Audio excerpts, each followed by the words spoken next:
আসসালামু আলাইকুম take lovers. আশা করি ভালো আছো। আলহামদুলিল্লাহ তোমাদের দোয়াতে আমি ভালো আছি। তো ফিরে আসলাম নতুন একটি রিঅ্যাকশন ভিডিও নিয়ে। তো আশা করি ভিডিওটি ভালো লাগবে। আজকের ভিডিওর টাইটেলটি হলো মার্কেটের সেরা 10টি smartphone for gaming and camera around 35K or 40K। ঠিক আছে? মানে কি মানে 35 থেকে 40,000 টাকা বাজারে কি আমরা 10টি সেরা স্মার্টফোন দেখবো। তো সেটা নিয়ে ভিডিওটি নিয়েছি অবশ্যই স্যামসাং চ্যানেল থেকে। তাদেরকে ফুল ক্রেডিট দেওয়া এবং তাদের ভিডিও লিঙ্কটি অবশ্যই আমাদের চ্যানেলের ডেসক্রিপশন বক্সে দেওয়া থাকবে, চাইলে তোমরা চেক আউট করতে পারো। তো চলো বেশি দেরি না করে আজকের ভিডিওর কার্যক্রম শুরু করি। ওকে, এটা হলো আপনাদের requested video top 5 no top 5 না top top 10। 10 yes best yes. Smartphone. তার মানে আপনি বুঝে ফেলছেন একটা ভিডিওতে আপনারা দুইটা বাজেট সেগমেন্টের ডিভাইসের ভিডিও পেতে যাচ্ছেন। ওকে, আজকের ভিডিওতে আমরা 35,000 টাকার আশেপাশে, একটু নিচে একটু উপরে, আবার 40,000 টাকার আশেপাশের মোট 10টি ডিভাইস নিয়ে কথা ওয়াও বলতে ওয়াও। যাচ্ছি।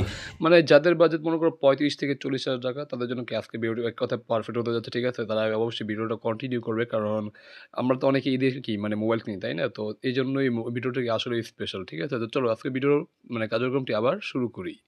ঈদে যারা নতুন ডিভাইস কেনার জন্য ওয়েট করে আছেন, ঈদের আগ মুহূর্তে কিনে ফেলবেন, আই হোপ তাদের ডিসিশন মেক করতে এই ভিডিওটা অনেক বেশি কাজে লাগবে। চলুন শুরু করা যাক। ওকে, আমাদের আজকের ভিডিও স্পন্সর এসএমএস গ্যাজেটস। তাদের কাছে কিন্তু আপনারা এই ডিভাইসগুলো অবশ্যই যে দামে বলা হবে সে দামেই পেয়ে যাবেন। তাদের সব ঢাকা সহ ঢাকার বাইরে অনেক অঞ্চলে রয়েছে, আপনারা জানেন। এমনকি আপনি অনলাইন থেকেও পারচেস করতে পারবেন। আরেকটা বিষয়, আজকে যে ফোনগুলো আমরা চয়েস করছি প্রত্যেকটাতে অবশ্যই তো অ্যামোলেড প্যানেল রয়েছে, হাই রিফ্রেশ রেট রয়েছে, এমনকি ম্যাক্সিমাম ফোনেই বা 85% ফোনে স্ন্যাপড্রাগনের এসওসি রয়েছে। Wow. এগুলো গেমিং এর দিক থেকে ভালো হবে, ক্যামেরার দিক থেকে ভালো হবে, ব্যাটারির দিক থেকে ভালো হবে এবং ব্র্যান্ড ওয়াইজ ভালো হবে। হিসাব সোজা। চলুন শুরু করছি। 40,000 প্লাস থেকে আস্তে আস্তে আমরা 30,000-এর দিকে যাবো। ওকে, এই মুহূর্তে আপনার পকেটে যদি 43,499 টাকা বা 43,500 টাকা থাকে এবং আপনি চাচ্ছেন একটু ক্যামেরা সেন্ট্রিক ডিভাইস নিতে, সেক্ষেত্রে আপনি চয়েস করতে পারেন কিন্তু নাথিং ফোন 3A Pro। হ্যাঁ, ডিজাইন নিয়ে একটু কন্ট্রোভার্সিয়াল ব্যাপার স্যাপার থাকতে পারে, বাট এই ফোনটার ক্যামেরা সেগমেন্ট ভালো। অবশ্যই অ্যামোলেড প্যানেল আছে, ডিভাইসটাতে এসএসডি হিসেবে রয়েছে স্ন্যাপড্রাগন 7S Gen 3। মানে 40 মানে 43,500 টাকা। ঠিক আছে? মানে 43,500 টাকা। এটা হলো তোমার কি নাথিং 3 Pro A, যাই হোক। তো ফোনটা বাজেট হিসেবে যদি বলি স্ন্যাপড্রাগন 7S Gen 3, এটা হ্যাঁ মোটামুটি একটা ভালো চিপসেট দিয়েছে। যদিও এটা কি একটা মিড রেঞ্জের চিপসেট, বাট এই চিপসেটটা হিসেবে কি দামটা নেই আমার কাছে ভ্যালু ফর মানি মনে হচ্ছে না, এই আর কি। যদি এটার দামটা যদি 35,000 টাকা হতো বা 36,000 টাকা হতো, তাহলে বলতাম যে এটা ঠিকঠাক ছিল, এই আর কি। বাট তারপর এটা একটা ভালো চিপসেট, মানে ব্যালেন্স চিপসেট, মানে ব্যালেন্স সব কাজে কি তুমি ব্যালেন্স করতে পারবে, এই আর কি, যেটা আসলেই ভালো। তো চলো ভিডিওটি আবার প্লে করি। যেটা মোটামুটি মিড রেঞ্জ প্রাইস পয়েন্টের একটা চিপ, যদিও বা আপনি গেমিং এর জন্য চয়েস করতে চাইলে এর চাইতে বেটার চিপ আরো কম দামে পাবেন। ওটার সঙ্গে আমরা একটু পরে যাচ্ছি। এরপরে ক্যামেরা সেকশনে এসে আপনি দেখুন 50 মেগাপিক্সেল প্লাস 50 মেগাপিক্সেলের 3x এর টেলিফটো জুম লেন্স রয়েছে, 8 megapixel ultra wide shooter and front facing camera 15 megapixel. Okay, মানে 50 মেগাপিক্সেল সেলফি ক্যামেরা পাচ্ছি, 50 মেগাপিক্সেল মেইন সেন্সর প্লাস ওইখানে আল্ট্রা ওয়াইড সেন্সর টেলিফটো দুইটাই পাচ্ছি একসাথে, যেটা কিন্তু আসলেই গুড সেন্স। ঠিক আছে? তো চলো ভিডিওটি প্লে করি। বলতে এই স্মার্টফোনটা এই প্রাইস পয়েন্ট থেকে ক্যামেরার জন্য বেশ ভালো একটা অপশন। ওকে ওকে, আপনি টেলিফটোতে ছবি তুলতে পারছেন, আপনি পোর্ট্রেটে বেটার রেজাল্ট পাবেন, এমনকি ছবির কোয়ালিটিও ভালো, সামনে পিছনে সব ক্যামেরা মিলে। আর এটার ব্যাটারিটা একটু ছোট, 5000 সিরিয়াসলি? mAh। মানে 5000 এমএএচের ব্যাটারি? সিরিয়াসলি ভাই? মানে আমরা 43,500 টাকা দিয়ে একটা ফোন কিনবো, সেটার ব্যাটারি মাত্র 5000, যে জায়গায় আবার 10,000 20,000 টাকা ফোনে 6,000 7,000 এর উপরে কি ব্যাটারি পেয়ে থাকি। বাট এটার চার্জারটা বড় দিয়েছে, 50,000 ওয়াইড চার্জার আছে, যেটা হ্যাঁ ওয়াইড চার্জার, এটা কিন্তু আসলেই ভালো, খারাপ না। বাট 5,000-এর মতো এটা অনেকটাই কম। এটা বর্তমানের সাথে মানে বর্তমান যুগের সাথে কি যাচ্ছে না, এই আর কি। তো চলো ভিডিও প্লে করি।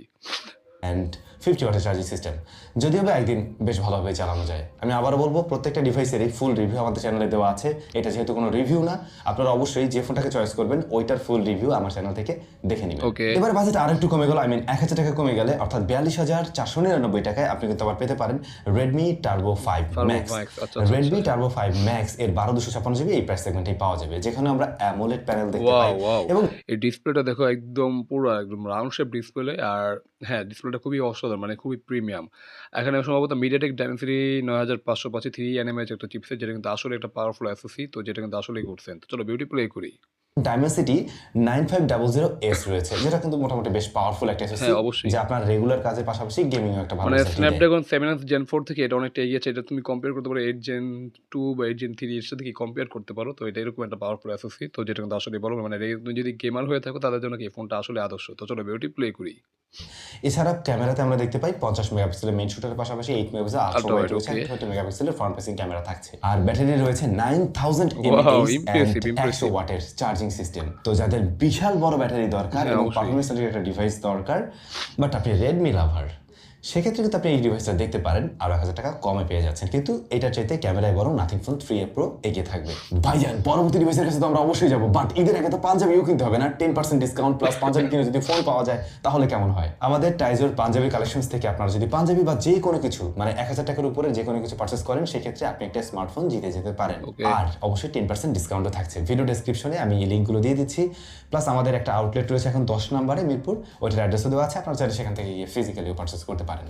কিন্তু আপনার বাজেট যদি আরো কিছুটা কম হয়ে থাকে, সেক্ষেত্রে আপনি অনার 400 এই ডিভাইসটাকেও চয়েস লিস্টে রাখতে পারেন, যে স্মার্টফোনটার 12/256 GB গ্লোবাল ভ্যারিয়েন্ট পাওয়া যাচ্ছে এই মুহূর্তে 40,499 টাকা। অনেকেই রয়েছেন যারা একটা মানে ব্যালেন্স টাইপের ডিভাইস খুঁজে থাকেন, মানে ক্যামেরা তো একদম টপ এন্ডে হতে হবে না, আবার একেবারে গেমিংয়েও সেরা হতে হবে না, কিন্তু সব দিক মিলে একটু ব্যালেন্স হলে ভালো হয়, আমি একটু দীর্ঘদিন ব্যবহার করব। এই ধরনের ইউজাররা এই ফোনটার দিকে একটু নজর রাখতে পারেন, যেখানে আমরা অ্যামোলেড প্যানেল দেখতে পাই, স্ন্যাপড্রাগন 7 Gen 3 রয়েছে, তো এটা মিড রেঞ্জের মোটামুটি একটা চিপ, দেন 200 মেগাপিক্সেলের মেইন শুটার, এটার আউটপুট ভালো, আর 12 মেগাপিক্সেলের একটা আল্ট্রা শুটার। না, এটাতে টেলিফটো নেই, টেলিফটো থাকলে এই জিনিসটা পুরা জোস হইতো। অন্যদিকে ফ্রন্ট ফেসিং ক্যামেরা রয়েছে 50 মেগাপিক্সেলের শুটার। এখন আপনারা চাইলে এই ফোনটা দেখতে পারেন যদি ব্যালেন্স টাইপের একটা ডিভাইস আপনার প্রয়োজন হয়, কারণ ওদের ইউআই মোটামুটি আবার বেশ ভালো আছে। অবশ্যই মানে তুমি একটা যদি ব্যালেন্স মোবাইল নিতে চাও তাহলে তোমার জন্য এই ফোনটা আদর্শ হতে পারে, কারণ এই ফোনটা কি একটা মোটামুটি একটা ব্যালেন্স দেওয়ার চেষ্টা করছে, যদিও দামটা 40,500 টাকা, ঠিক আছে। এখানে দামটা যদি 35,000 টাকার মধ্যে হতো তাহলে আরো ভালো হতো, যেহেতু চিপসেটটা একটু মিড রেঞ্জে কি চিপসেট, তো তারপর এটা কি এটা মোটামুটি ব্যালেন্স পারফরমেন্স পাবে, গেমিং থেকে শুরু করে ক্যামেরা সব জায়গায় কি একটা ব্যালেন্স পারফরমেন্স পাবে, যেটা কিন্তু আসলে বড় খারাপ না। তো ওভারঅল যারা ব্যালেন্স মোবাইল নিতে চাচ্ছ তার জন্য এই ফোনটা ঠিকঠাক। তো চলো বিউটি আবার প্লে করি। তবে আরো দুইটা ফোনের মডেল আমি বলে দিচ্ছি, এগুলো নিয়ে আমি কাজ করছি, এখনো রিভিউ আসেনি, দ্যাটস ওয়াই আমি এগুলোর সম্বন্ধে একদম ডিটেইলে গেলাম না। এগুলো হচ্ছে OnePlus Turbo 6V, আর একটা হচ্ছে Z10 Turbo Plus। Z10 Turbo Plus বেশ আগের ফোন, এই ফোনটা যথেষ্ট ভালো, অবশ্যই আপনারা Z10 Turbo Plus এই ডিভাইসটাও দেখতে পারেন। এবারে বাজেট 40-এর নিচের ঘরে চলে আসছে, বাট একটা বিষয় খেয়াল করছেন, এই ফোনগুলোর দামই আরও কিছুটা কম ছিল অল্প কিছুদিন আগে, কিন্তু ফোনের দাম বেড়ে গেছে। এবং চায়নাতেও মোটামুটি খোঁজ খবর নিলাম, যা বোঝা যাচ্ছে ভাই ফোনের দাম খুব শীঘ্রই কমছে না, মানে এ বছর আপনাদেরকে আসলে একটু কষ্টের মধ্যে দিয়ে যেতে হবে, কিছু করার নেই। আচ্ছা, যদি বাজেট হয়ে থাকে 37,499 টাকা, তাহলে আপনি 12/256 GB IQ Z10 Turbo Pro এই ফোনটা পেয়ে যাবেন, যে ফোনটাতে আমরা অ্যামোলেড প্যানেল দেখতে পাই এবং স্ন্যাপড্রাগন 8S ওয়াও ইমপ্রেসিভ, মানে এই পর্যন্ত আমরা যতগুলো ফোন দেখলাম, ঠিক আছে, তার মধ্যে কি এই ফোনটা সবচেয়ে বেশি পাওয়ারফুল। হ্যাঁ, স্ন্যাপড্রাগন 8S Gen 4 পাচ্ছে, যেটা কিন্তু আসলে একটা গুড সেন, মানে 37,000 টাকা 37,500 টাকার মধ্যে। হ্যাঁ, IQ Z10 Turbo Pro, যেটা কিন্তু আসলে পারফরমেন্স একটা মানে পারফরমেন্স কিন্তু ফোন হতে পারে, বা তুমি যদি একটা পারফরমেন্স কিন্তু ফোন নিতে চাও তাহলে তোমরা অবশ্যই এটা চয়েস করতে পারো। তো যেটা কিন্তু আসলে গুড সেন। তো চলো বিউটি আবার প্লে করি। রয়েছে, আর এই এসওসি দিয়ে আপনি চাইলে অনায়াসে গেমিং করতে পারবেন। এসওসিটা খুব বেশি হিট জেনারেট করে না এবং রেগুলার পারফরমেন্সে তো জোস। পাশাপাশি ক্যামেরা সেকশনে এসে আমরা দেখতে পাই 50 মেগাপিক্সেল প্লাস 8 মেগাপিক্সেল, মানে আলট্রা ওয়াইড অ্যান্ড মেইন, না টেলিফটো এখানেও নেই। আর একটা 16 মেগাপিক্সেলের ফ্রন্ট ফেসিং ক্যামেরা রয়েছে, তবে ব্যাটারি বড় আছে, 7000 mAh অ্যান্ড 120 ওয়াটের চার্জিং সিস্টেম রয়েছে এর বক্সে। এখন এই প্যাকেজটা টোটালি পারফরমেন্স সেন্ট্রিক একটা প্যাকেজ। আপনি যদি কিনা আসলে গেমিং কিংবা একটু হেভি পারফরমেন্সের ফোন আশা করেন, তাহলে আইকিউ ডিভাইস বা এই ডিভাইসটা দেখতে পারেন 37,000 আশেপাশে যদি বাজেট হয়ে থাকে। বাট না, আপনার ঘুরে ফিরে ক্যামেরা ফোন দরকার এরকম জায়গা থেকে, তখন গিয়ে চয়েস করতে পারেন নাথিং ফোন 3A এর 8/256 GB ভ্যারিয়েন্ট। এখন এই ফোনের দাম তো ভাই বেশ কিছুটা কম ছিল, বাট দেখেন দাম বেড়ে কি অবস্থা, 36,400 টাকা এই মুহূর্তে। এই ফোনটার দাম আরো কিছুটা কম ছিল, কিন্তু যেখানে আমরা অ্যামোলেড প্যানেল দেখতে পাই এবং স্ন্যাপড্রাগন 7S Gen 3 রয়েছে, আর একটা ডিভাইস আমরা একটু আগে দেখছিলাম। প্লাস এই ফোনটার ক্যামেরা সেকশনে এসে আমরা 50 প্লাস 50 প্লাস 8, তো এখানে যে টেলিফটো জুম লেন্সটা রয়েছে 50 মেগাপিক্সেলের, এটা 2x জুম দিতে পারে, and front facing camera 32 megapixel. মানে যারা ক্যামেরা সেন্ট্রিক ফোন খুঁজছো তারা কি মানে একটু কম বাজেটের মধ্যে যদি ক্যামেরা ফোন নিতে চাও তাহলে তোমাদের জন্য এই ফোনটা ঠিকঠাক আছে, কারণ এটা নাথিং 3A, তো এটা আসলে ক্যামেরার জন্য একটা সেরা ফোন। মোটামুটি চিপসেটটা ভালো, মানে এটা যে প্রাইসে এখন আছে, যদিও প্রাইসটা একটু বেড়েছে, ঠিক আছে, অবশ্যই 37,000 টাকা, মানে আগে ছিল 35 এরকম, বাট এখন 2,000 টাকার মতো বেড়েছে এই আর কি। বাট ওভারঅল যদি বলি তাহলে এটা কি এটা থেকে কি একটা মোটামুটি একটা কি ভালো একটা পারফরমেন্স পাবে, প্লাস এটা যারা ক্যামেরা ফোন খুঁজছো তাদের জন্য এই ফোনটা আদর্শ হতে পারে, কারণ এই ফোনের মধ্যে আমরা telephoto lens, ultra wide main sensor বা সেলফি ক্যামেরা সবই পাচ্ছি, যেটা কিন্তু আসলে গুড সাইন। আর এটা যে চিপসেট মানে তোমার স্ন্যাপড্রাগন 7S Gen 2 বা 3 এরকম দিয়েছে হয়তো, মানে সম্ভবত মনে নাই, ভুলে গেছি। বাট এই চিপসেটটা কি মোটামুটি একটা ব্যালেন্স মানে পারফরমেন্স পাবে, যেটা কিন্তু আসলেই গুড সাইন। তো চলো ভিডিও আবার প্লে করি। এই ফোনের ক্যামেরা আউটপুট ভালো, ক্যামেরার জন্য এই ফোনটাকে চয়েস করা যেতে পারে। যেহেতু ফোনের দাম বেড়ে গেছে, সবগুলোরই বেড়ে গেছে, ওরও বেড়েছে, সেই জায়গা থেকে বিবেচনায় আপনারা এই ফোনটাকে রাখতে পারেন ক্যামেরার জন্য যদি আপনি চয়েস করতে চান। আর হ্যাঁ, ডিজাইন ইউনিক, অনেক সময় অ্যাটেনশন গ্র্যাব করে। বাট আমি তো বলবো এই প্রাইসের আশেপাশে যদি আপনি গেমিং কিংবা পারফরমেন্সের জন্য অন্য একটা ডিভাইসকে দেখতে চান, তাহলে অবশ্যই আপনার দেখা উচিত রেডমি কে K80 এইটি। আচ্ছা, আচ্ছা, আচ্ছা। রেডমি কে এইটি এর 1256 জিবি ভ্যারিয়েন্টের ফোনটা 37,000 টাকায় পাওয়া যায় এবং এই ফোনটাতেও অ্যামোলেড প্যানেলই আছে, অবশ্যই হাই রিফ্রেশের প্রতিটাতে আছে, আর স্ন্যাপড্রাগন 8 জেন ওয়াও, 3 ওয়াও! রয়েছে। Impressive, impressive. মানে এটা তো আরো বেশি ভালো। মানে Snapdragon 8 Gen 3 পাচ্ছি যেটা কিন্তু আসলেই গুড সাইন। তো এটার দাম কত জানি ৳৩৬,০০০ মতো সম্ভবত, যাই হোক। কিন্তু এটার দাম হিসেবে এটা আসলেই বলা যায় একটা পারফরম্যান্স কেন্দ্রিক ফোন হিসেবে এটা আসলেই ভ্যালু ফর মানি বলা যায়। আর ডিসপ্লেটা বেশ সুন্দর। মানে ফ্ল্যাট ডিসপ্লে, ঠিক আছে? দেখতে খুবই সুন্দর। আর ন্যানো চিন বেজেল তো এটা সিমেট্রিক্যাল রাখার চেষ্টা করে যেটা কিন্তু আসলেই গুড সাইন। তো ওভারঅল এটা কিন্তু একটা ভালো একটা ফোন হতে যাচ্ছে। তো চলো ভিডিওটি এবার প্লে করি। যারা যথেষ্ট পাওয়ারফুল এসওসি এবং এটা একটা ফ্ল্যাগশিপ চিপ আপনারা জানেন। আর এখানে আমরা ক্যামেরায় দেখতে পাই 50 মেগাপিক্সেলের মেইন শুটারের পাশাপাশি 8 megapixel ultra wide and front facing camera 20 megapixel. Okay. এখানেও টেলিফটো নেই এবং খুব সহজে আপনি ধরতে পারছেন যে এই ফোনটাও টোটালি পারফরমেন্স সেন্ট্রিক একটা ডিভাইস। 6500 এমএসি ব্যাটারি অ্যান্ড 90 ওয়াটের চার্জার। এখন যদি গেমিং প্লাস হেভি টাস্কিং আপনার একই টাইমে অনেকগুলো অ্যাপ নিয়ে কাজ করার প্রয়োজন পড়ে, দেন আপনি রেডমি কে এইটি এই ডিভাইসটাকেও দেখতে পারেন। ক্যামেরার জন্য এখানে আরও একটা ফোন বছর দেড় দুই ধরে আছে, এটার Honor নিয়ে নতুন করে 200 বলার ওকে। কিছু নেই, আপনারা এটা সবাই জানেন। অবশ্যই পুরনো আর ফোন। ওটা হচ্ছে অনার 200 এবং ওই ফোনের স্পেক বলতে বলতে মানে প্রত্যেকটা ভিডিওতেও থাকবেই। এই স্মার্টফোনটার চাইনিজ ভ্যারিয়েন্টের ডিভাইস মোটামুটি পাওয়া যায় হচ্ছে 35,000 টাকা। 34,999 টাকায়, যে ফোনটার ক্যামেরা সেটআপটা খুবই ভালো, 50 প্লাস 50 প্লাস 12 প্লাস 50, মানে এখানে ফ্রন্ট ফেসিং ক্যামেরা 50 এবং টেলিফটোটা 50, যেখানে 2.5x জুম আপনারা পাবেন এবং এটার ক্যামেরা রেজাল্ট নিয়ে সবাই সন্তুষ্ট। আর যদি বলেন পারফরমেন্স ওয়াইজ, হ্যাঁ রেগুলার টাস্ক মোটামুটি ভালোই করতে পারে, তবে এর চাইতে তো বেটার গেমিং ফোন আপনি এক্সিস্ট করতে দেখছেন অলরেডি। আচ্ছা, গেমিং এর জন্য হলে আমি আরো একটা ফোনকে সাজেস্ট করবো, যদিও এটা মোটামুটি একটু ব্যালেন্স টাইপের একটা ডিভাইস, আর তা হচ্ছে রেডমি টার্বো 4 প্রো। এই ওকে। স্মার্টফোনটা 1256 জিবি আপনারা পেয়ে যাবেন মানে 35,999 টাকা। ৩৬,০০০ টাকা Redmi Turbo 4 Pro যেটা, এটাও কিন্তু এটা অবশ্যই এটা কি মানে পারফরম্যান্স কেন্দ্রিক ফোন। তো যেটা কিন্তু আসলেই ভালো। তো চলো ভিডিওটি প্লে করি। বা 36,000 টাকায়। এটার দামও কিন্তু বেড়েছে, এটার দাম আরও কম ছিল, এমনকি বোধহয় এই ফোন 30-এর ঘরে 30-এর নিচেও চলে আসছিল। এনিওয়ে, এই ডিভাইসটা তো আমরা অ্যামোলেড প্যানেল দেখতে পাই, স্ন্যাপড্রাগন 8s জেন 4 ওয়াও! রয়েছে, ইমপ্রেসিভ। যেটা মানে যথেষ্ট ৩৬,০০০ টাকায় আমরা Snapdragon 8s Gen 4 যেটা কিন্তু আসলে পাওয়ারফুল SoC, যেটা তুমি রেগুলার কাজবাজ থেকে শুরু করে গেমিং, মানে যদি তুমি প্রো গেমিং করতে চাও তাহলে কি এটা দিয়ে অবশ্যই প্রো গেমিং করতে পারো, যেটা কিন্তু আসলেই গুড সেন। তো চলো ভিডিওটি প্লে করি।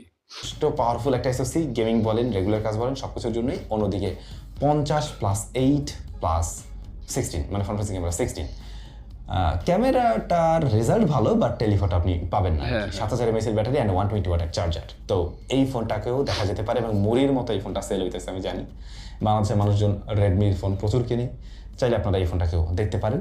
পারফরমেন্স প্লাস এর যে মেইন ক্যামেরা বা মানে যে কটা ক্যামেরা আছে এগুলো কাজের, কিন্তু টেলিফটোটা পাবেন না আর কি, এই হচ্ছে বিষয়। তো এখানে যে ডিভাইসগুলো নিয়ে কথা হলো, এগুলো যারা ব্যবহার করছে তাদের অভিজ্ঞতা অবশ্যই জানাবেন। এখন পর্যন্ত গ্রুপগুলোতে আমরা তেমন কোনো মেজর ইস্যু আসলে কাউকে ফেস করতে দেখিনি।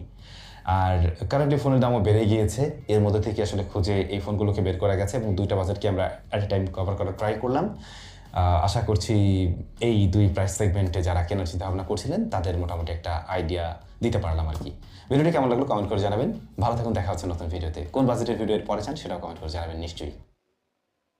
তো যাই হোক গাইস, এখানে ভিডিওটি শেষ হয়ে গেল। আমরা দেখে নিলাম রেডমিটা, সরি মানে কি বলে মানে টপ 10 মানে বেস্ট স্মার্টফোন, ঠিক আছে? তো এটার আমরা ওভারভিউ একটা দেখে নিলাম। তো আমার কাছে যদি বলি তাহলে আমি অবশ্যই এই ক্যামেরা কিন্তু ফোন একটু কম পছন্দ করি। আমি অবশ্যই গেমিং ফোনগুলোকে একটু বেশি পছন্দ করি। তো সেই হিসেবে আমি যদি বলি তাহলে আমি দাম বলব যে ৩৬,০০০ টাকা ফোনের মধ্যে আমার লাস্ট যে ফোনটা দেখলাম Redmi Turbo 4 Pro যেটা, এটা আমি এগিয়ে রাখবো। কারণ এটা বাজার হিসেবে কি আসলে একটা ভ্যালু ফর মানি ফোন। আর এটা অবশ্যই একটা পাওয়ারফুল SoC দিয়ে এসেছে, মানে Snapdragon 8 Gen 4, হ্যাঁ 8 Gen 4 দিয়ে এসেছে, যেটা কিন্তু আসলে একটা গুড সেন। তো এটা আমি অবশ্যই ১ নম্বরে রাখবো। তো তোমরা কোনটা এগিয়ে রাখবে তোমরা সেটা অবশ্যই তোমরা কমেন্ট করে জানাও। তো আজকের ভিডিওটি এই পর্যন্ত ছিল। তো ভালো লাগলে অবশ্যই লাইক, কমেন্ট, শেয়ার, চ্যানেলে নতুন হলে অবশ্যই আমাদের চ্যানেলটিকে must subscribe and get the bell icon. দেখা হবে নতুন কোনো রিঅ্যাকশন ভিডিওতে। সে পর্যন্ত তোমরা ভালো থাকো। আল্লাহ হাফেজ।